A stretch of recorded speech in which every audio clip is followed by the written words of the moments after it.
Hello, my name is Bobby Hayden, and today I'm going to give you my graduation senior project on how athletes use social media. To start things off, Mark Cuban, owner of the Dallas Mavericks, was fined $25,000 for criticizing the referees after a game on Twitter, a social media network. Now yes, a person like Mark Cuban, that may not be a lot of money, but for a normal person in society, $25,000 is a great deal of money. In my opinion, I feel like it is absurd that he was fined that much money over a simple tweet. Although, that is the risk the people in the field of professional athletes take in and day out. Following that, I'm going to go over my three main points. Number one, the double-edged sword of athletes and social media, the positives and the negatives. Number two, the rise in marketing with athletes and social media. And number three, the self-presentation of athletes and social media. So we start off with the double-edged sword, the positives and the negatives. Now, seeing that social media for athletics is considered the double-edged sword, within the context of athletes and social media, both should work as a positive aspect for each other and their organization. With the rise of social media bringing in the popularity for athletes that is participating in all social media platforms means more interactions with fans. More interactions with fans means more people using social media. It is important to recognize how both athletes and social media platforms use each other to a specific purpose, to benefit both another in a positive aspect.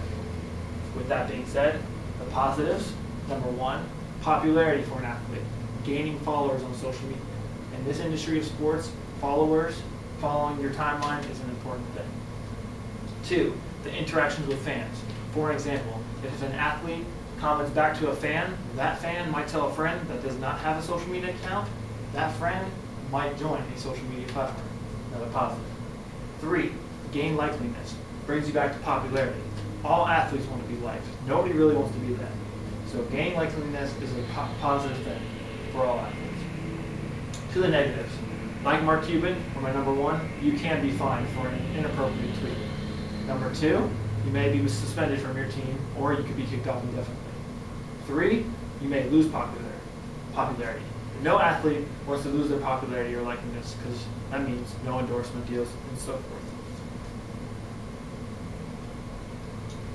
Next, the rise in marketing. Athletes engage on social media more now than ever because it is considered a fast pace.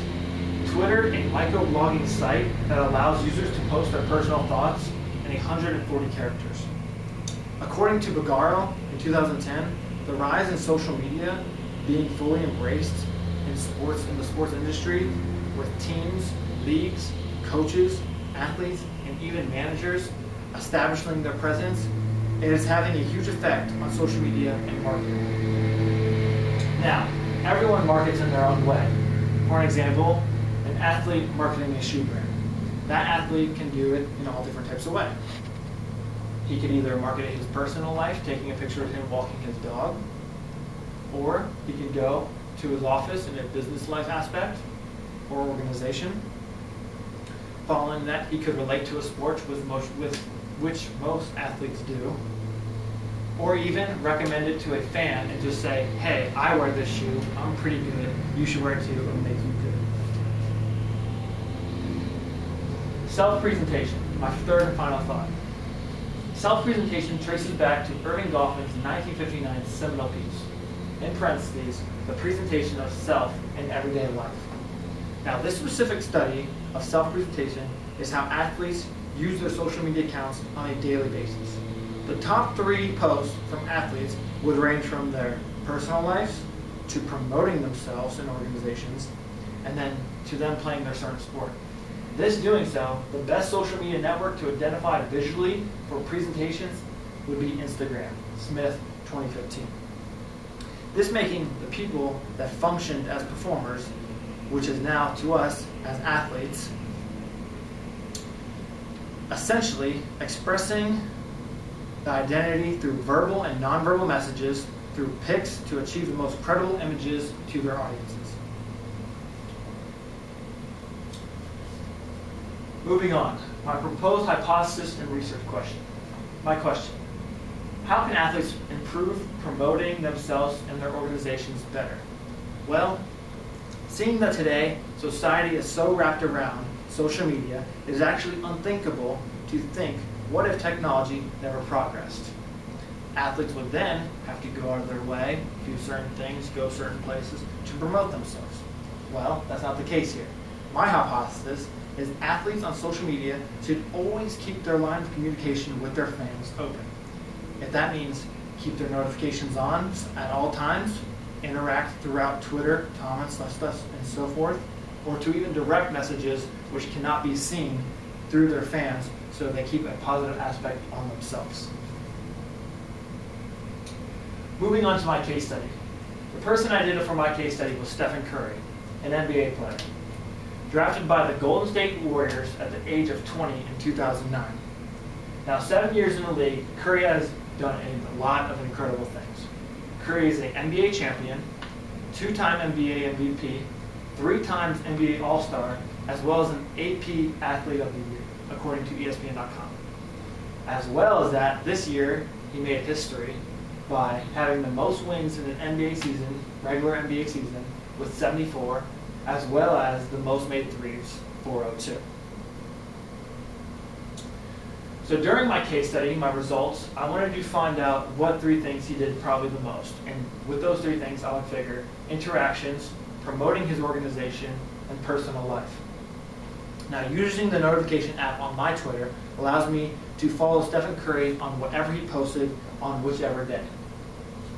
So me, following Stephen Curry, I wanted to see and find out about his interactions. The messages portrayed by Stephen Curry on his Twitter made it seem that he generally only responds to people that he interacts with on a daily basis or knows pretty well. These people that he interacted with were people with verified accounts, as well as other low-key famous people. This was dating back to January 1st of the new year. No interactions with fans were held that I saw on his Twitter page. Next in line was promoting his organization. Curry's timeline dominates his page with advertisements to shoe brands, basically anything with him in it promoting himself and the shoe brand. But a pretty interesting stat that I discovered through my research with Curry's timeline and the Golden State Warriors was every time he had a game. Every time Stephen Curry had a game, he would tweet out, lock in, #DubNation. This became an iconic tweet for him, dating back to January 1st of the new year. This tweet was used 42 different times. The tweet averages about 3,000 to 4,000 retweets, as well as favorites. With that, he has a following of 4.9 million followers. Now you may think that may be a little bit low amount for Stephen Curry's retweets and favorites with that many followers. But he did promote his organization to, not that they were already because they're the most exciting team in the league, but did help us promote his team to the most exciting, and know that all his followers, his 4.9 million followers, know that when he was playing.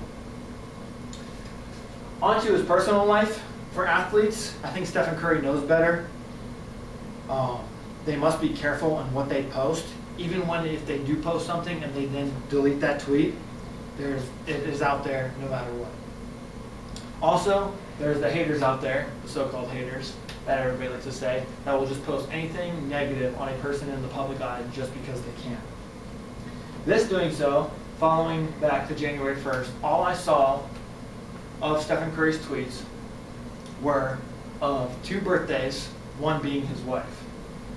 Knowing that Stephen Curry can definitely use his thing for personal reasons, but doesn't, just to show that he's strictly business, which he did make history. So my case study findings.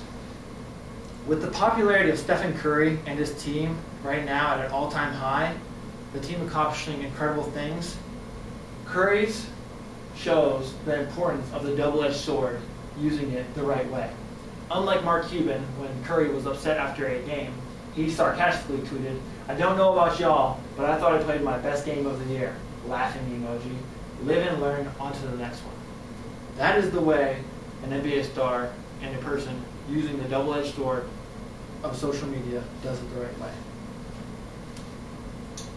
In conclusion of athletes using social media, I talked about the double-edged sword, the rise in the marketing of social media, and self-presentation. Now, we all know that social media is on the rise, but if these two help to continue to help each other blossom and not hurt each other, we know where this may end up. Thank you.